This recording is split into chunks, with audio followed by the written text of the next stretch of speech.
So guys, again, thanks for joining us. Appreciate you guys here. Had a little bit of a technical glitch, but we're back. We're doing good now. We gonna go back live here and bring in Dr. Samura again. Yes. Yeah. Yes.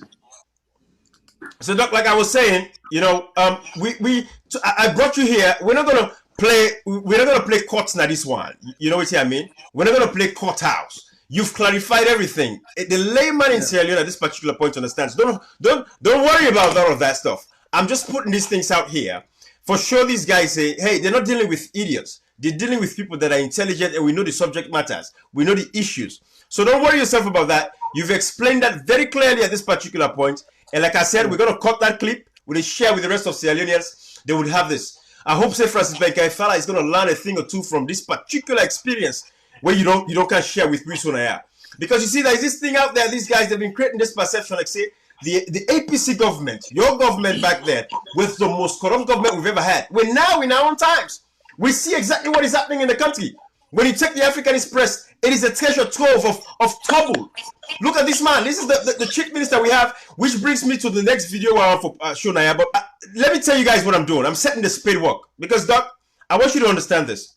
These guys are not credible.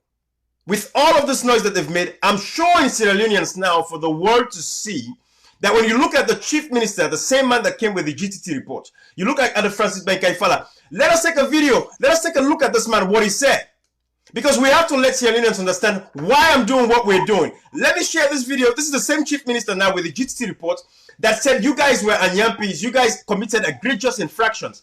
And before I even show you that video, this is the kind of person where we for trust. Is this the person where Sierra Leoneans across the globe and the world in the international community should trust that these guys are honest? When you look at the Africanist press report with all the exorbitant amount of money that these guys are paying themselves with per diems. But let me play this video.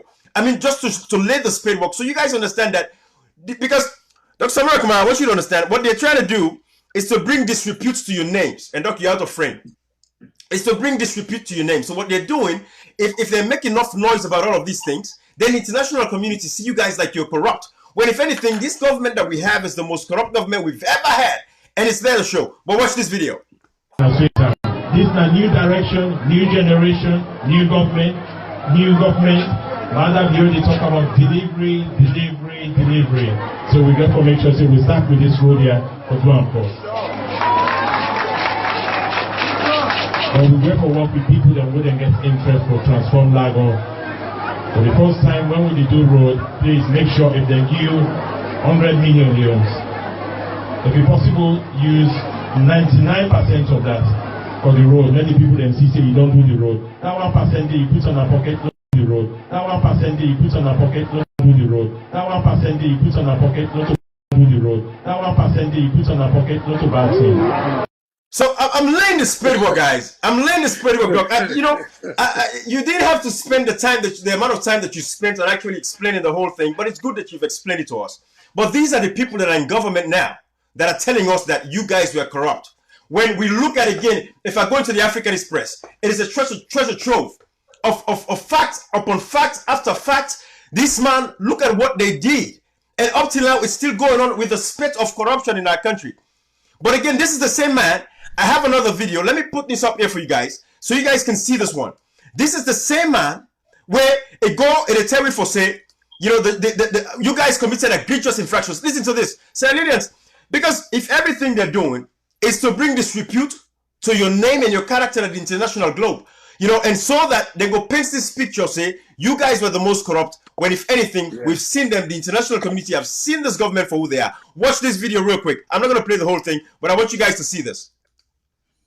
Your Excellency, now let me turn to the findings of the report.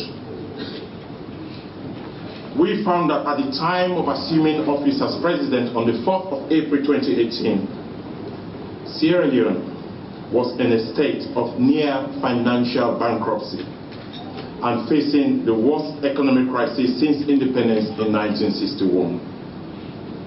We have produced the evidence in this report to support this claim. Your Excellency, we found that at the time you assumed office The international reputation and credibility of Sierra Leone was battered and at its lowest ebb because of the rampant corruption, gross mismanagement, and leadership failure of the former APC government, making Sierra Leone the most corrupt country in the world and one of the poorest. Also, Your Excellency, we found a shocking level of complete disregard and disrespect by the former APC government for law and order, democratic accountability, and constitutional order.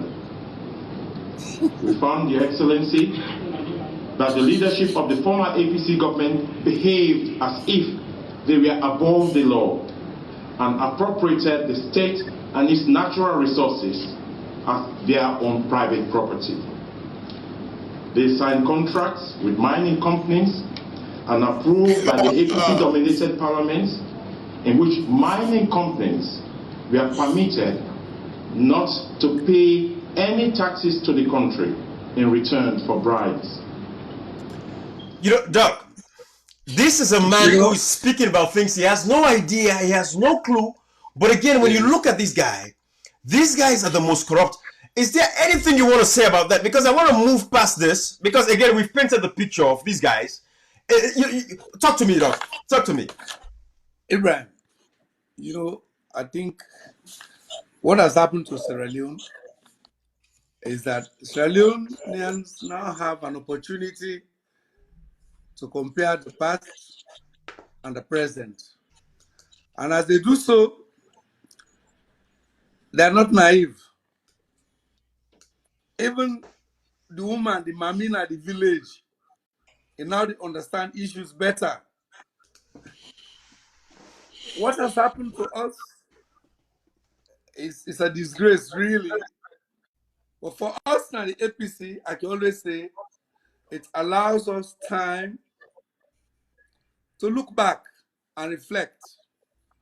Sometimes we open the door too widely during your own time for everybody to come in because the country needed peace, unity, and national coherence.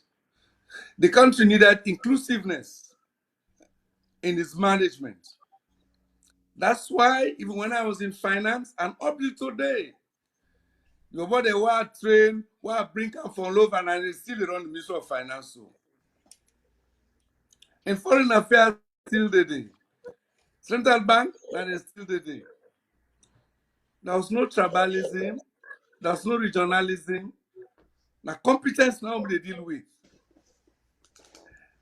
What do you mean they say no more? Is that today, Australians have learned their lesson. That they made a bitter mistake in 2018. And I think they are ready to reverse that mistake. Because they're not able to manage the transition, we have what we call a reversal of fortunes. Whenever there's a political change, we have a shift of fortune from A to B. It's a reverse fortune from high up to down. But as you do so, you must get the interest of the country. What it don't happen now in Sierra that most people don't know say, during the campaign, immediately after the campaign, now election lies, now propaganda. These are all making always a call out. These are tactics. What people then they try for do. And we're happy, we're grateful to the Africanist press for coming out with cogent documentary evidence in all of this. And I don't think say anybody in Sierra Leone again can be fooled. Nobody can fool anybody. What we want now for tell the people of this country is that all these stories, for me, would they put them one place, because the time they come, one shall revisit all of these. For remind the people them See, all Utna Milonderi na false propaganda. We need a seamless transition. We need to reconstruct this country called Sierra Leone Limited. We need to reconstruct it. With a suffer 5 years of serious reversal. Now the so. If you go talk about democratic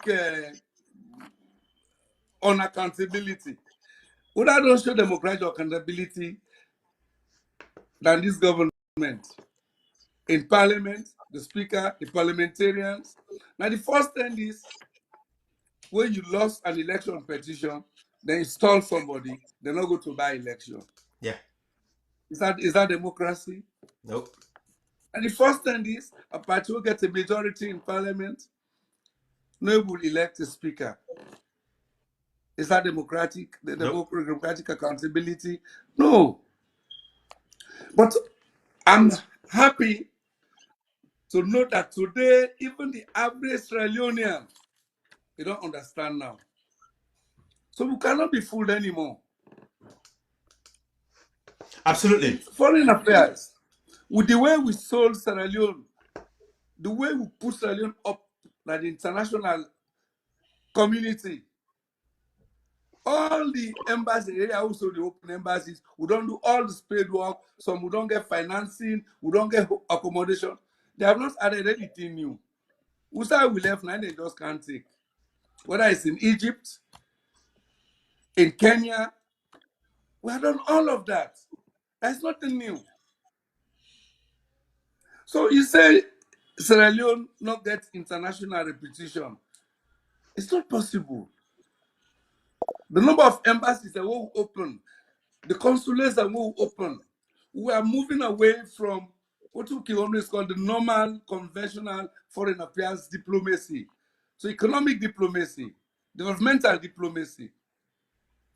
So if you cannot follow this trajectory of change, don't come and abuse your past. Not blame your ancestors there. No, not blame the people the way you take over from. No. What the question is, what have you done? I think the blame game don't do now. And I Absolutely. think for us in Sierra Leone, the people have understood that the blame game is no more. You cannot continue to blame people. Absolutely. Let me kind of say, the very first challenge, since you're talking about moving forward, is to let the people know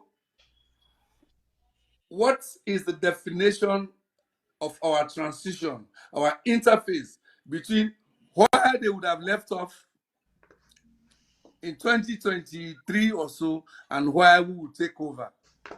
How for interface this? We have to go back where we left off in 2017. Oh, yes. Oh, yes. And move this country forward. It's a lot of work.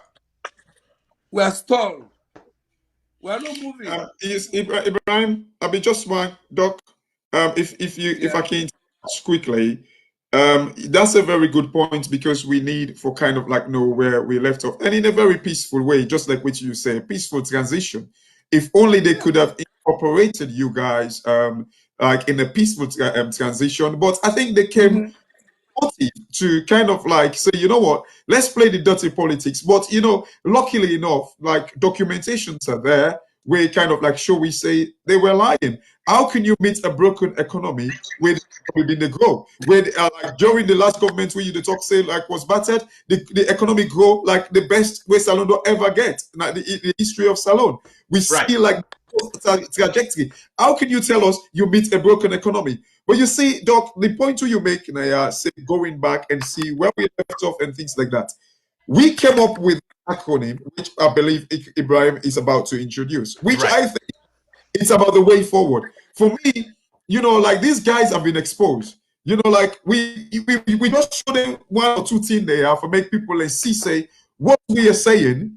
You know, we're not just the grab in the morning and make things up. They are factual. They're there. There are documents to show for it. Exactly. So you see, Doc, exactly. Yeah, I mean, Ibrahim, I think anyway. Let me allow you to just in case before we step into like the new direction that absolutely. Anyway. And going back to the point that you guys just made, right? Yeah. When you look at, I have this right here. This Fatima Bio received over $3 million between April to December of 2018 when they just took over government. So it is there. But like I said, we're not going to make this about them. We're going to make this about you. Because now we're going to talk to you. Doc, is there a way you can set your phone down? Let at least you deal within frame. I'm not saying this blackout will go and mess me up. If you're holding your phone up or put it down somewhere. Just to make fun out of it, Doc, that blackout where mess way up. So Doc, that blackout say when the people when you calm the power, the people give you time. They don't give you 3 years. So for tell we say, oh, waiting not be destroyed for 6 months. People are not going to take that at all. No way.